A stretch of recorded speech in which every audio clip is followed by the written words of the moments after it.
படிச்சுட்டு வரீங்க, படிச்சுட்டு வர ஸ்கிரிப்ட கார்ல டிராவல் பண்ணும்போது கூட ஒரு 5 வாட்டி படிச்சிருக்கலாம்ல, மறந்துருச்சு. என்னை யாராலையும் அழிக்க முடியாது, நானே அழிச்சுப்பேன்.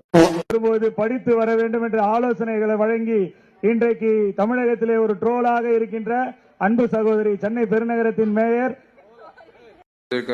நான் சென்னை பெருநகர சென்னை மாநகராட்சியின் மேயர் மறந்துருச்சு. செல் இருக்கின்ற செல் மறந்துருச்சு. 500 200 மாணவர்கள் இருக்கின்றனர். சோ இது என்ன இது? அரே நீ அப்பா மாமன்னன் படம் நல்ல படம், நல்லா எடுத்திருக்காங்க. இன்றைக்கு முத்தமிழ் அறிஞர் தலைவர் அவர்கள் நினைவு நாளை முன்னிட்டு சிறப்பு நாளை முன்னிட்டு மலையோரம் வசிக்கும் பகுதியில் இருக்கும் மக்களுக்கும் தாலுக்கும் இன்று கொசு வழங்கும் திட்டம் தொடங்கி கொசு விற்பதற்கு சென்னையிலே ஒரு மேயர்